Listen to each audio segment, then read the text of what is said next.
तो कल से हमने केस टेकिंग की शुरुआत की थी। और केस टेकिंग का जो पहला एफोरिज्म जिसको कि माना जाता है, एफोरिज्म नंबर 83, वो उसमें हमने देखा था कि डॉक्टर हनेमन ने हमको कुछ सजेशंस दिए हैं। तो पहले जो कुछ एफोरिज्म्स हैं उसमें आपको केस टेकिंग के टेक्निक्स और केस टेकिंग में हमारा व्यवहार कैसा होना चाहिए, एक फिजिशियन होने के नाते हमें किस तरीके से बर्ताव करना चाहिए, क्या करना चाहिए हमें केस टेकिंग करते वक्त, हमारा पोजीशन कैसा होना चाहिए, ये सब कुछ पहले कुछ एफोरिज्म्स में वो हमको बताते हैं। इसमें जब हम 83rd एफोरिज्म को पढ़ते हैं तो इसमें, ये कल भी हमने किया था लेकिन आज मैं इसको दोबारा बता रहा हूँ।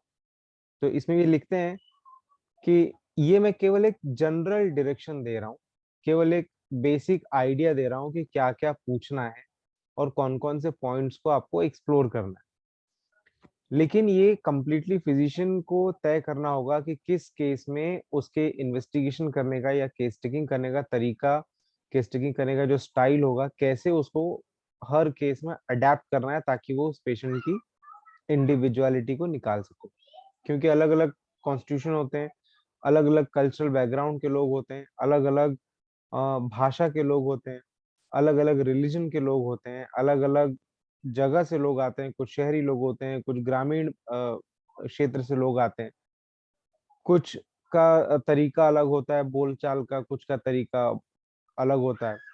लोगों के जीवन में अलग अलग सरकमस्टांसेस होते हैं, कोई किसी चीज का संघर्ष कर रहा है तो किसी के लाइफ में कोई और बात का संघर्ष है। तो इन सब को ध्यान में रखते हुए हमको जब भी पेशेंट से अप्रोच करना है बात करने के लिए, उससे केस टेकिंग करने के लिए, तो सबके ऊपर एक तय फॉर्मेट नहीं लग पाएगा। एक रेडीमेड फॉर्मेट कभी भी किसी के ऊपर लागू नहीं हो पाएगा। तो हमको हर केस में कैसे अडेप्ट करना है, कि हम कैसे उसके बारीकियों को निकाल सकें केस में, ये हमको अपने अंदर इस स्किल को डेवलप करना होगा। और ये जितना आप केस टेकिंग को प्रैक्टिस करेंगे उतना ही ये स्किलफुल होता चला जाएगा, उतना ही ज्यादा ये इम्प्रूव होता चला जाएगा। अब अगर जैसे मैं यहाँ पर आपको केस टेकिंग के तरीके बता रहा हूँ, तो इसका ये मतलब नहीं है कि मैंने जो बता दिया बस वही फाइनल है।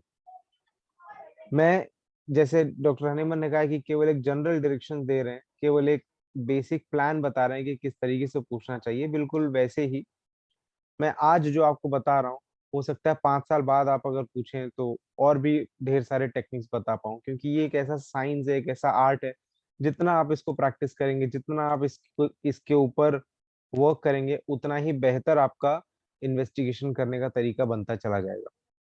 तो इसमें ये बताते हैं, तो इसमें ये लिखते हैं, this individualising examination of a case of disease for which I shall only give in this place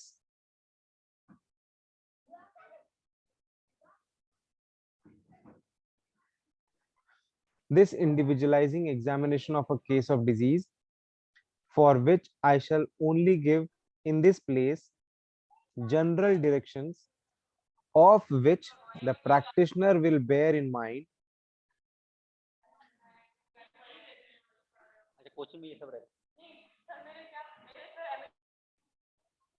of which I shall only give in this place general directions of which the practitioner will bear in mind। जो practitioner है उसको ये बात समझनी होगी only what is applicable for each individual case. Her individual case में क्या applicable है, कैसे अडेप्ट करना है, ये उस प्रैक्टिशनर को तय करना होगा। Demands of the physician nothing, ये जो केस टेकिंग करने का तरीका होगा, या केस टेकिंग करने का जो क्वेश्चंस होंगे, या ये केस टेकिंग करने के लिए जो क्वालिटीज हमको चाहिए, तो उसमें सबसे पहला क्वालिटी है freedom from prejudice. Freedom from prejudice का मतलब क्या होता है? ये बहुत ही छोटा शब्द है, और प्रिजुडाइज बहुत ही छोटा शब्द है, लेकिन इसके मायने बड़े हैं। मायने इसलिए बड़े हैं क्योंकि हम देखते हैं कि हमको जो मेडिसिन आती है, हम बस उन्हीं मेडिसिन को प्रिस्क्राइब करना चाहते हैं। एक एग्जांपल मैं बता देता हूँ कि मान लीजिए अगर अ, आप कोई टोटालिटी फ्रेम करते हैं और उसमें कोई रेयर मेडिसिन आ जाए, अगर उसमें कोई रेयर मेडिसिन आ जाए, तो हमारा हमारा जो माइंड है ना, वो हमको ऑटोमेटिकली ऐसे बोलता है, नहीं नहीं ये तो हो ही नहीं सकता। This is also a kind of prejudice.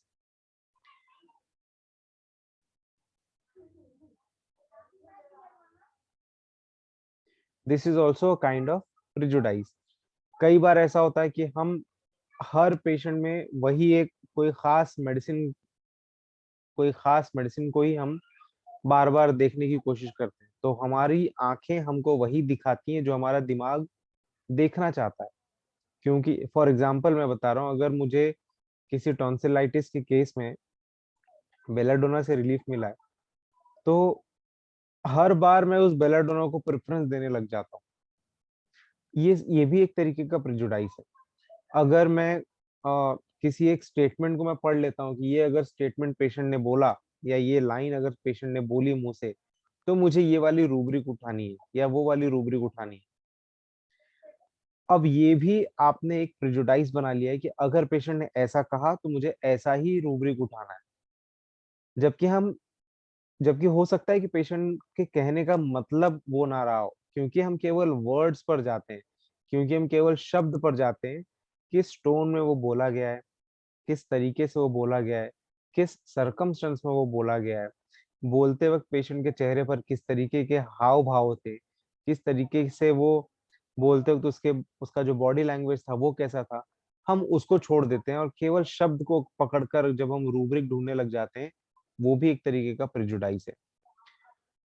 दूसरा हमको क्या चाहिए, तो एक तो हमको इन सभी तरीके के प्रेजुडाइसेस से, चाहे हमने कोई मेडिसिन से लेकर हमको कोई प्रेजुडाइस हो, चाहे कोई रूब्रिक्स से संबंधित कोई प्रेजुडाइस हो, चाहे कोई केस टेकिंग करने के स्टाइल को लेकर कोई प्रेजुडाइस हो कि नहीं नहीं मेरा जो तरीका है बस वही एक सही है, बाकी सब लोग गलत कर रहे हैं, या बाकी जो लोग भी अ, बता रहे हैं वो गलत है, बाकी के सारे जो सिस्टम है वो सारे फेक हैं, वो राइट होम्योपैथी नहीं कर रहे हैं। ये सब कुछ है ना, ये सब कुछ हमको एक प्रेजुडाइस में बांधता है, ये हमारा दायरा फिक्स कर देता है।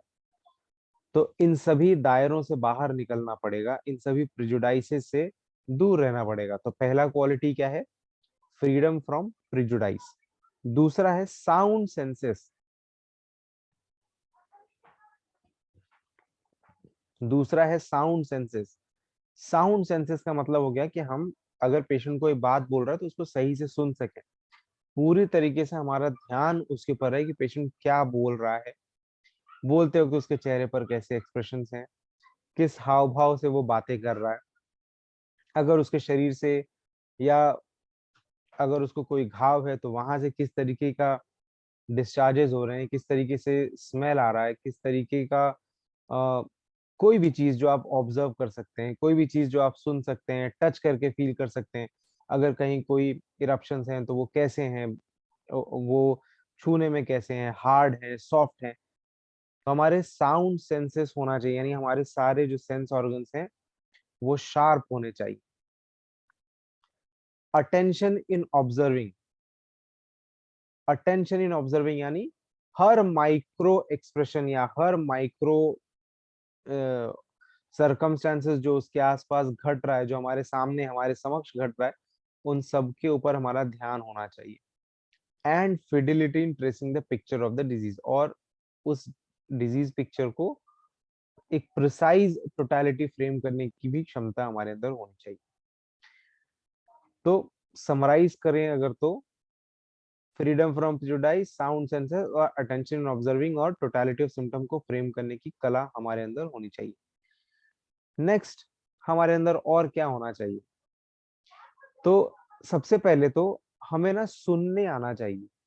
मैं ये अक्सर देखता हूँ कि जब हम कोई लेते रहते हैं, तो बहुत सारे जो न्यू कमर्स होते हैं या बहुत सारे लोग अ, जो पुराने हैं वो भी कभी कभी इस तरह की गलती कर देते हैं, हमसे भी गलतियां हो जाती हैं। लेकिन इन गलतियों को हमको अवॉइड करना है। गलती क्या होती है, जो न्यू कमर्स होते हैं, पहला तो वो अपने आप को पेशेंट के आंसर से सेटिस्फाई कर लेते हैं, यही एक गलती है। हमको और ज्यादा इंक्वायर करना चाहिए, और ज्यादा पूछना चाहिए।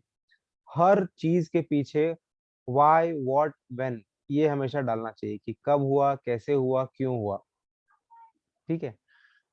दूसरा, हमें ज्यादातर हमें अपने आप को ऐसा कहूंगा कि अपने आप को रोक कर रखना होता है कि आप कम से कम बात करें। जो इंटरव्यूअर हो, जो केस टेकिंग कर रहा हो, वो कम से कम बात करे, कम से कम वो बोले, और ज्यादा से ज्यादा मौका दे वो सामने वाले को बोलने के लिए, ज्यादा से ज्यादा वो सामने वाले को बोलने के लिए प्रोत्साहित करे। आपको सामने वाले को, आपको ना पेशेंट को अ, आपको एनकरेज करना है कि वो बात करे, क्योंकि वो जितना ज्यादा बात करेगा उतना ज्यादा इंफॉर्मेशन देगा। हम अगर अपनी तरफ से सवाल पूछेंगे तो क्या होगा, हम वही पूछेंगे जो हम पूछना चाहते हैं या जो हम जानना चाहते हैं, जो हमको किसी एक मेडिसिन की तरफ इशारा करेगा और हम उसी दिशा में भागते चले जाएंगे। ये भी एक तरीके का प्रेजुडाइज है कि हम उस दिशा में केस को भगाना चाहते हैं जहां हम चाह रहे हैं, ना कि हम उस दिशा में जा रहे हैं जहां पेशेंट हमको ले जाना चाह रहा है। तो हमको पेशेंट के पीछे पीछे चलते हुए जाना है कि वो कहाँ लेके जा रहा है, वो क्या बातें बता रहा है। तो हमें सुनने की आदत डालनी चाहिए। सुनिए, जितना आप ज्यादा सुनेंगे उतना ज्यादा इंफॉर्मेशन मिलेगा, जितना ज्यादा इंफॉर्मेशन मिलेगा उतना बेटर टोटलिटी ऑफ सिम्टम बन सकता है, उतना बेहतर आप इंडिविजुअलाइज कर सकते हैं। तो हमको चुप रहना है, हमको शांत रहना है, हमको ज्यादा सवाल नहीं करना है, हमको बस पेशेंट की बात सुननी है कि वो क्या हमको बताना चाहता है। हमको उसकी कहानी सुननी है। उसकी कहानी में कई सारे किस्से मिलेंगे। हर किस्से पर बहुत बारीक नजर रख के, हर किस्से को बहुत ध्यान से हमको सुनना होगा, तभी हम उसको एक प्रॉपर फ्रेम कर पाएंगे।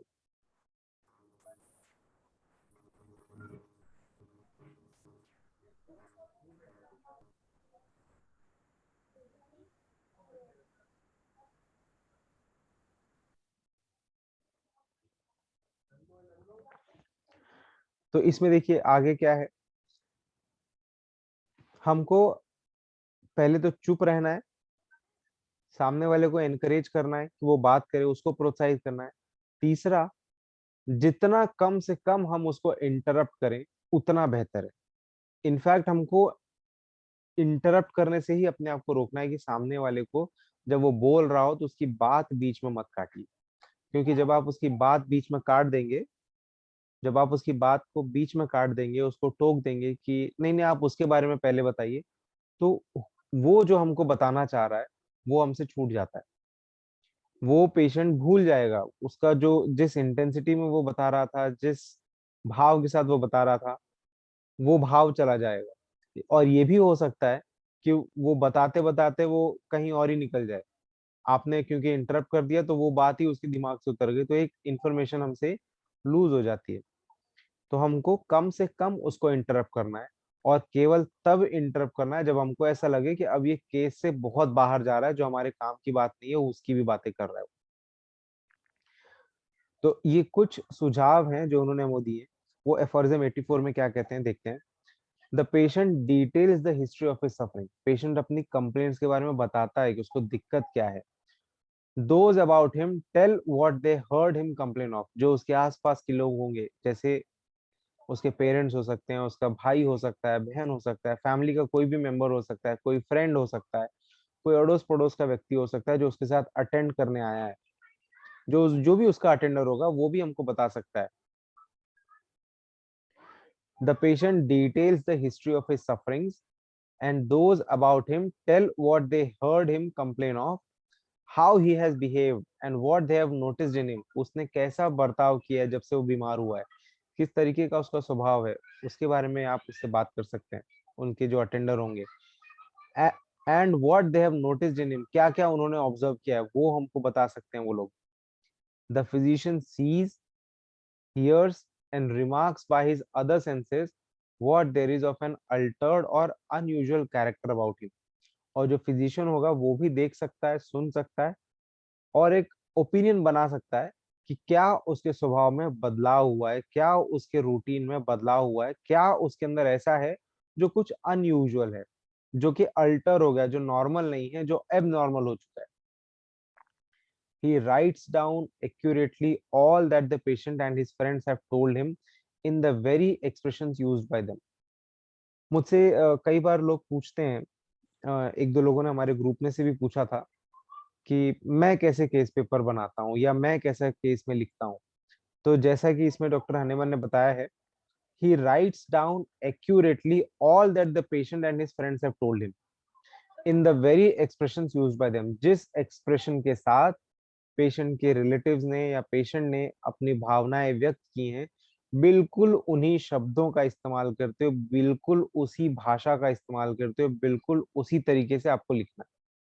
अगर पेशेंट ने गाना गाकर सुना है तो आप उस गाने के लिरिक्स को लिखिए, जैसे गाने के लिरिक्स होते हैं ना, एग्जैक्टली वैसे ही पेशेंट के लिरिक्स होंगे। जो पेशेंट जो भी बात करेगा उन सबको आपको बिल्कुल वैसे ही लिखना है। अगर पेशेंट, मैं बार बार ये एक उदाहरण के लिए मैं ये बताता भी हूँ कि अगर पेशेंट ने कुछ गालियां वालियां भी दे दी हैं तो आप उस गाली को भी बिल्कुल वैसे ही लिखिए, ताकि फ्यूचर में जब भी आपको रेफर करना हो तो आपको वो जो केस फॉर्म होगा, वो जो केस फॉर्मेट होगा, वो जो केस शीट होगा, उसके अंदर आपको एग्जैक्टली उसी तरीके से वो दिखाई देगा।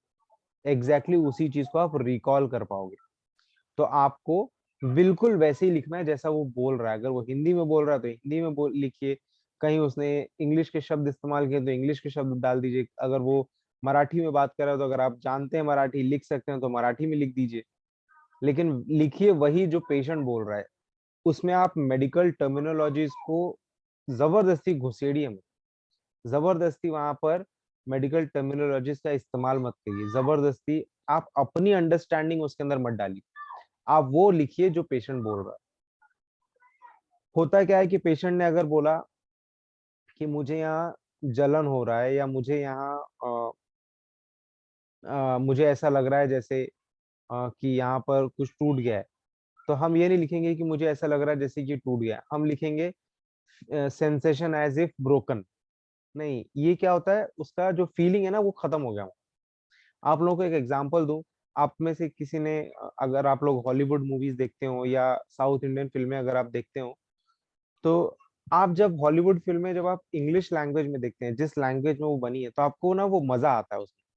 आप उसको एग्जैक्टली रीड कर सकते हैं कि वो क्या बोल रहा है, कैसे बोल रहा है।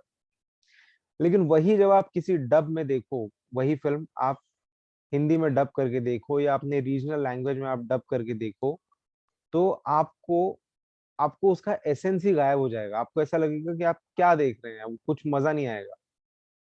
तो बिल्कुल वैसे ही होता है जब आप केस टेकिंग करते हैं, तो एग्जैक्टली वैसे ही लिखिए जैसा कि वो बोल रहा है, जैसा पेशेंट बोल रहा है, नहीं कि जैसा कि हम समझ रहे हैं बोलते वक्त।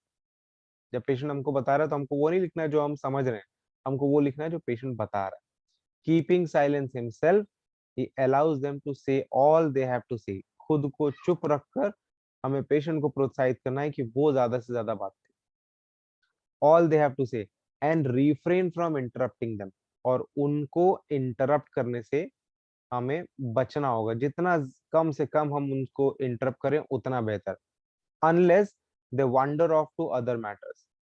तब तक हमको चुप रहना है जब तक कि वो भटक ना जाए अपने, अपनी जो कहानी वो बता रहा है उससे वो भटक ना जाए।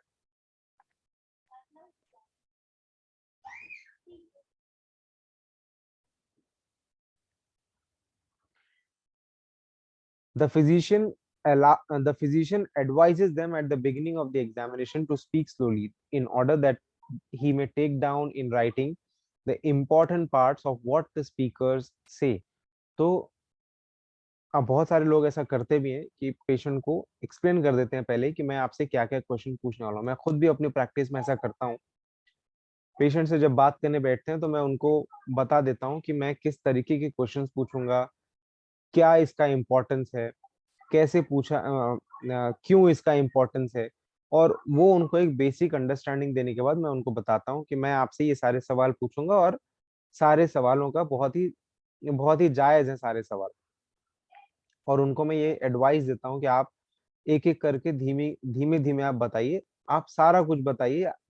टाइम है हमारे पास, जितना समय लगेगा, लेकिन आराम से आप सब कुछ बताइए।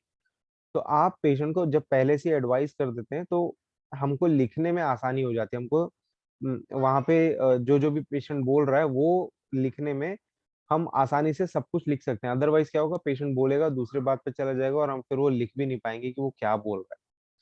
तो फिजिशियन को एडवाइस करिए, फिजिशियन को एडवाइस करना चाहिए कि आप धीमे बात करिए, सब सब बताइए, और आराम से बताइए।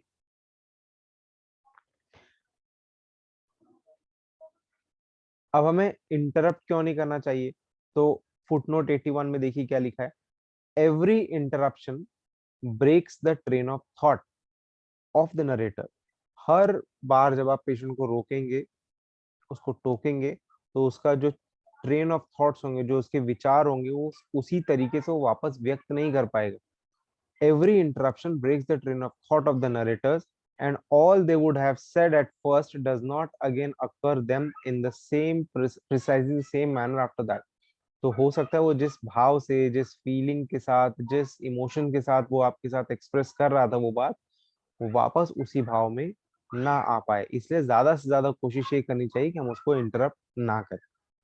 ये मैंने एक केस एग्जाम्पल के लिए केस शीट दिया है, जैसा कि मैं अपने क्लिनिक में लिखता हूँ। आप इसमें देखेंगे तो ये भले वर्ड्स इंग्लिश के हैं, अल्फाबेट्स इंग्लिश के हैं, लेकिन वो पूरा हिंदी में ही लिखा हुआ है। मैं कुछ पढ़ के सुना देता हूँ। बहुत गुस्सा रहती थी, मुझे देख के दुख जाता था। बहुत ऐसा फील होता था कि मैं मर मर जाऊं, ये पेट में नहीं रहती तो अच्छा रहता था। मैं उनको मनाने के लिए हाथ पैर जोड़ती थी। मैं अपनी जिंदगी पर घुट रही थी। अपने नसीब पे रोती थी। आप देख रहे हैं, मैंने वही सारी बातें लिखी हैं जो पेशेंट ने बोली हैं, जिस तरीके से बोली हैं बिल्कुल वैसे ही लिखा है। इसमें कहीं भी मैंने अपना इंटरप्शन नहीं डाला है कि वो ग्रीफ में है। जब आप ग्रीफ लिखते हैं तो वो एक वर्ड आ जाता है और सब कुछ खत्म हो जाता है, ये फीलिंग नहीं मिल पाएगी उसके अंदर। कल को अगर मुझे फॉलोअप में यही केस शीट वापस से रेफर करना हो, तो मैंने ग्रीफ क्यों लिया था मुझे याद ही नहीं रहेगा, वो सरकमस्टेंस मुझे याद नहीं। तो इसलिए मैंने एक केस शीट का एग्जांपल दिया, एक सैंपल है कि आपको भी ऐसे ही लिखना है। आप हिंदी में लिखना चाहते हैं, आप हिंदी में लिखिए। आप जिस भाषा में लिखना चाहते हैं उस भाषा के अल्फाबेट्स या उसके जो अक्षर होते हैं उनको इस्तेमाल करिए, लेकिन लिखिए वही जो पेशेंट बोल रहा है। नेक्स्ट, एफोरिज्म 85 में पेशेंट जब बातें करता है ना, तो ढेर सारी बातें करता है वो। उसकी बातों में बहुत सारी कहानियां होंगी। जैसे कि मैंने बताया कि केस टेकिंग एक्चुअली कुछ नहीं है, केस टेकिंग किस्सों का एक समूह है। उसके जीवन में क्या क्या किस्से घटे हैं, क्या क्या उसके साथ कहानियां घटी हैं, कौन कौन से परिस्थितियों से वो जूझा है, किन किन परिस्थितियों में उसने संघर्ष किया है, और उसकी संघर्ष की गाथा क्या है, बस यही हमको जानना है। तो उसके लाइफ में ढेर सारे सरकमस्टेंसेस होंगे। हर सरकमस्टेंस पे जहां पर पेशेंट बात कर रहा है उसको एक नए लाइन में लिखिए, एक फ्रेश लाइन में लिखिए। इससे होगा ये क्या, ये कि मान लीजिए अगर उस सरकमस्टेंस के बारे में, किसी एक सरकमस्टेंस के बारे में आपको और अधिक जानकारी चाहिए, तो आप उसके नीचे वापस से उसको लिख सकते हैं। अदरवाइज वो पेपर में यहाँ वहाँ कहाँ गायब हो जाएगा, वो कंफ्यूज कर देगा आपको। तो he begins a fresh line with every new circumstance mentioned by the patient or his friend, so that the symptoms shall be ranged separately one below the other. He can thus add to any one that may at first have been related in too vague a manner, but subsequently more explicitly explained. हो सकता है कि शुरू में कोई बात, कोई circumstance बहुत वेग लगे, लेकिन आगे जाकर उसका लिंक बन जाए। इसलिए हर एक सर्कमस्टेंस को एक सेपरेट लाइन में लिखिए, और बाद में अगर और ज्यादा जानकारी उससे आती है तो उसके नीचे ही आप उसको मेंशन करते जाए। तो अब अगर अभी तक जो पढ़ा है उसको अगर समराइज किया जाए तो हमें क्या करना चाहिए? तो हमें चुप रहना चाहिए सबसे पहले। सामने वाले को यानी पेशेंट को एनकरेज करना चाहिए, प्रोत्साहित करना चाहिए कि वो ज्यादा से ज्यादा बात करे। जो कुछ भी पेशेंट बोलता है एग्जैक्टली पेशेंट के भाषा में, जिस तरीके से पेशेंट ने एक्सप्लेन किया है, जिस तरीके से उसके अटेंडर ने एक्सप्लेन किया है, जिन शब्दों का इस्तेमाल करके उन्होंने एक्सप्लेन किया है, बिल्कुल वैसे ही आपको केस पेपर के अंदर लिखना है। और हर सरकमस्टेंस को एक फ्रेश लाइन के साथ शुरू करना है। हमें क्या नहीं करना चाहिए, what physician should not do? तो सबसे पहले तो हमको इंटरप्ट नहीं करना चाहिए। हमें बिल्कुल भी इंटरप्ट नहीं करना है, बिल्कुल भी टोका टाकी नहीं करनी है कि आप पहले ये बता दीजिए। जो भी पेशेंट बोल रहा है उसको उस फ्लो में जाने दीजिए, बोलने दीजिए उसको। नेक्स्ट देखते हैं। When the narrators have finished what they would say of their own accord, the physician then reverts to each particular symptom and elicits more precise information respecting it in the following manner. He reads over the symptoms as they were related to him one by one, and about each of them he inquires for further particulars. तो एक बार जब patient चुप हो जाए, हमको उसको interrupt तो नहीं करना है, लेकिन पेशेंट जब चुप हो जाए तब आप उस आपने जो जो भी लिखा है आप एक एक सिम्टम के पास जाइए और उसके बारे में और ज्यादा डिटेल्स आप निकालिए कि उसकी मोडालिटीज क्या है, उसका टाइमिंग क्या है, उसका नेचर क्या है, उसका पैटर्न कैसा है अपीयर होने का. He reads over the symptoms as they were related to him by one, and about each of them he inquires for further particulars. Example क्या बता रहे हैं वो, कुछ examples दे रहे हैं वो. At what period did this symptom occur? किस समय पर हुआ था? Was it previous to taking the medicine he had hitherto been using? क्या वो मेडिसिन लेने से पहले ही था? जो मेडिसिन वो यूज कर रहा है उसके यूज करने से पहले ही ये सिम्टम आ गया था? While taking the medicine, या मेडिसिन खाने के बाद, खाने के साथ आया था, और only some days after leaving off the medicine, या मेडिसिन छोड़ देने के बाद ही शुरू हुआ? कैसे शुरू हुआ ये? What kind of pain, what sensation exactly, किस तरीके का पेन था, किस तरीके का सेंसेशन था? जब हम पेन सुनते हैं ना तो पेन भी अलग अलग प्रकार के होते हैं. पेन कोलिकी भी होता है, पेन बर्निंग भी होता है, पेन प्रिकिंग भी होता है, पेन हैमर लाइक भी होता है, पेन ऐसे क्रैम्पिंग भी होता है, पेन स्पैस्मोडिक भी होता है, पेन बोन ब्रेकिंग पेन भी होता है, किसी ने बहुत ज्यादा ब्रूज जैसा पेन भी होता है. तो पेन का प्रकार कैसा है, किस तरीके का प्रकार है, हम देखेंगे ना कि अलग अलग मेडिसिन में अलग अलग टाइप का पेन हमको देखने को मिलता है. जैसे फॉर एग्जांपल आपको सल्फर, फास्फोरस, इन सब में आपको ज्यादा से ज्यादा बर्निंग देखने को मिलेगा. आपको यूपेटोरियम में बोन ब्रेकिंग फीवर जैसा कि डेंगू वगैरह में देखने को मिलता है, कुछ उस तरह का देखने को मिलेगा. आपको रूटा के अंदर, आंखों के अंदर प्रिकिंग टाइप ऑफ पेन देखने को मिलेगा. तो आपको हर पेन के अंदर, और पेन का ना कैरेक्टर भी होता है. जैसे अगर कोई हॉलो ऑर्गन में पेन होगा, फॉर एग्जांपल जैसे किडनी हो गया, इंटेस्टाइन हो गया, तो वहां पर आपको कोलिकी पेन देखने को मिलेगा. वहां डल एकिंग पेन नहीं आएगा, बहुत सीवियर पेन आएगा. तो पेन कैसा था, उसका सेंसेशन कैसा था, was it that occurred on this spot, तो उसका लोकेशन क्या था, where was the precise spot, किस जगह पर वो पेन हो रहा था, did the pain occur in fits and by itself at various times, क्या वो पेन आ रहा था, जा रहा था, अपने आप आ रहा था, अपने आप जा रहा था, और कब कब आ रहा था, क्या अलग अलग समय पर आ रहा था, और was it continued without intermission, या पेन ऐसा है कि वो बिना रुके ही लगातार चलते जा रहा है, बढ़ते जा रहा है. How long did it last, अगर पेन आया था तो वो कितना समय तक था. At what time of day और नाइट, सुबह, दोपहर, शाम, रात, किस समय ये आया pain. In what position of the body was it worse, कब वो पेन बढ़ जा रहा था, किस पोजीशन में, उठने से, बैठने से, लेटने से, करवट लेने से, कैसे, किन कंडीशंस में, किन परिस्थितियों में वो बढ़ जा रहा था, और सीज्ड एंटायरली, या किस पोजीशन में आने से वो पेन कम हो जा रहा था.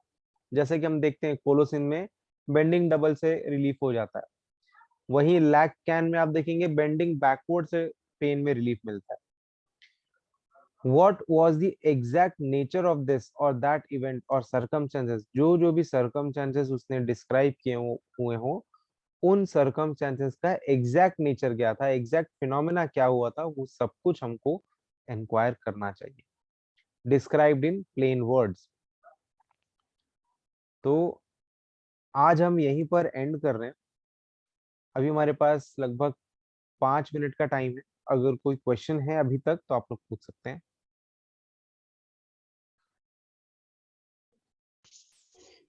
सर मेरा एक क्वेश्चन ये था. जी सर.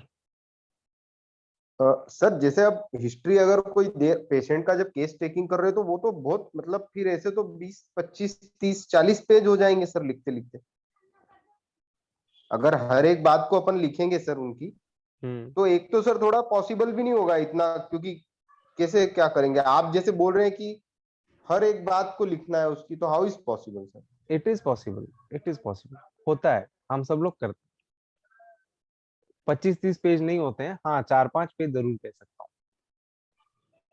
पर सर अब जैसे डिस्कशन है तो वो तो आधा एक घंटे, मतलब आधा घंटा अगर केस लिया आपने तो वो तो बहुत लंबा चल जाएगा ना सर।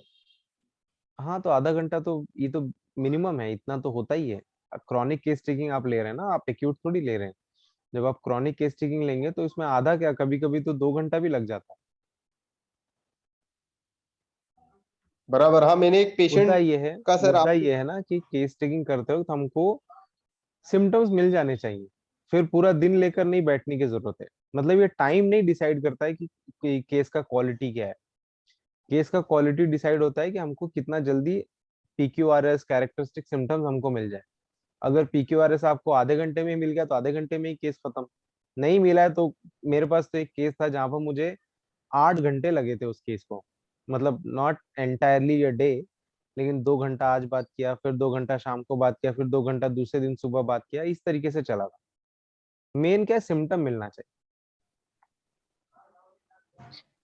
सर कई बार पेशेंट कुछ मतलब उसको उसको कुछ बोलना भी नहीं होता, प्रॉब्लम भी उसको होती है, कई बार बोलते नहीं है पेशेंट।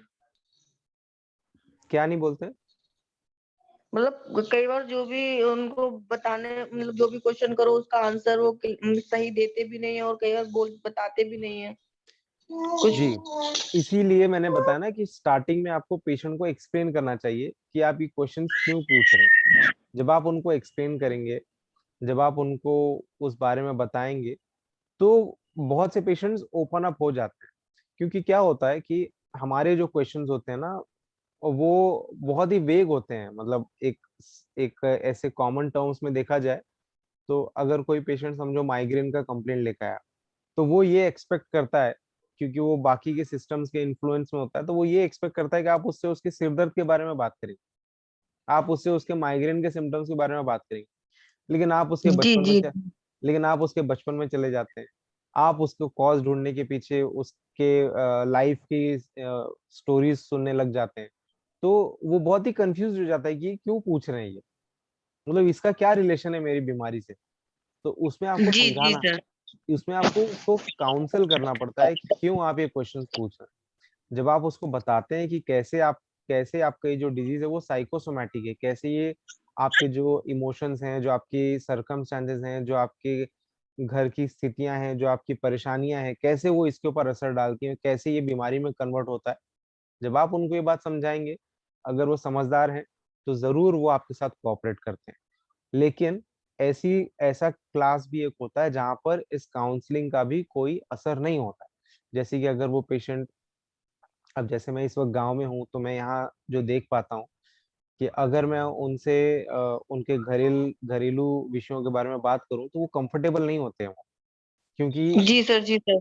क्योंकि हमारे कंट्री में ऐसा एक माहौल है कि घर की बातें किसी और से अगर बताएंगे तो बेइज्जती होगी, बदनामी होगी। ठीक है, तो इस वजह से बहुत सारे लोग खुलते नहीं है। उसमें थोड़ा समय लग सकता है। फिर एक कैटेगरी ऐसा भी आता है जहां पर आपके समझाने का कोई फर्क नहीं पड़ता, मतलब वो बस अपने सिम्टम्स तक ही सीमित रहते हैं। तो ऐसे केसेस को मैं वन साइडेड की कैटेगरी में समझता हूँ। तो वहां पर जितना भी मिल सकता है, हो सकता है उनका पूरा लाइफ हिस्ट्री ना मिल पाए, लेकिन अगर उनको, जैसे कि मैंने बताया कि माइग्रेन के बारे में है, तो एटलीस्ट वो माइग्रेन के बारे में तो आपको बताएंगे ही बताएंगे कि उनको दिक्कत क्या हो रही है। ठीक है, तो जहां पर जी आपको मिल सर। सकता है वहां डेटा कलेक्ट करिए, जहां नहीं मिल रहा है उसी से संतुष्ट हो जाइए। और नेक्स्ट टाइम जब आप वापस से फॉलोअप लेंगे तो वहां पर और डेटा मिल जाएगा। जी सर। जी सर। कई बार ऐसा भी होता है, देखो, ये पॉइंट रह गया। कई बार ऐसा भी होता है कि पेशेंट बताने में सक्षम नहीं है या वो समझ नहीं पा रहा है, तो उसके जो अटेंडर्स हैं उनसे बात करनी पड़ती है। जैसे मान लीजिए कोई छोटा बच्चा है या कोई बुजुर्ग हैं जो बात नहीं कर पा रहे हैं फॉर एनी रीजन, तो उनके जो अटेंडर होंगे, उनके जो फैमिली मेंबर्स होंगे, उनके जो फ्रेंड्स होंगे, उनसे बात करना पड़ता है। हस्बैंड है, नहीं नहीं बता पा रहा है, तो वाइफ को अकेले में लेके बात करिए। वाइफ है पेशेंट और वो नहीं बता पा रही है, तो हस्बैंड से पूछिए। तो मतलब आपको जानकारी इकट्ठा करनी है, आप उसके आसपास के लोगों से भी पूछ सकते जी जी सर। जी सर। सर हैं। हमारे पास थैंक आपने यू एक, सर। 1 मिनट का समय बचा है, प्लीज पूछ लीजिए। सर आपने एक बात ये बोली कि जैसे पेशेंट को अपने को बोलना है कि थोड़ा धीरे बोले तो हम वो उनके सिम्टम है वो लिख लेंगे, बट सर क्या ऐसा नहीं होगा कि वो जिस तरीके से बोल रहा है फिर अपन वो लिख नहीं पाएंगे, मतलब वो जिस तरीके से धीमा उसका बोलने का नेचर है फिर इसका अपन धीमा नहीं बोलने का लिख मतलब, पाएंगे। हाँ हाँ, धीमा बोलने का ये मतलब नहीं कि हम उसको उसका पेस स्लो डाउन कर देंगे। बस हमको उसको ये समझाना है कि आप जो भी बताइए आराम से बताइए। ठीक है, आप आराम से बताइए, आप हड़बड़ाइए मत। पेशेंट ऐसा सोचते हैं बहुत सारे कि अरे बाहर इतनी भीड़ लगी है और मैं कैसे इतना सारा बात करूं, या डॉक्टर का मैं इतना ज्यादा टाइम कैसे वेस्ट करूं, या ऐसा भी सोचते हैं कि ये सारे में पेशेंट ने मतलब खुद बोला हुआ है, इसलिए मैं ये बात बता रहा हूँ। तो आपको केवल उसको बताना है कि आप समय की चिंता मत करिए, आप बताइए, आराम से बताइए। ओके ठीक है, हम लोग एंड करते हैं यहाँ पे। 1 मिनट से भी कम का समय बचा है, अगर कोई क्वेश्चन होगा तो आप लोग ग्रुप में डाल दीजिएगा उसको। सर, वो जी कल सर। परसों के वीडियो नहीं डाले सर? यहाँ मेरे यहाँ ना नेटवर्क का थोड़ा इशू है, वो अपलोड नहीं हो पा रहा ओके ओके सर, ठीक है। है। ओके। सर थोड़ा सा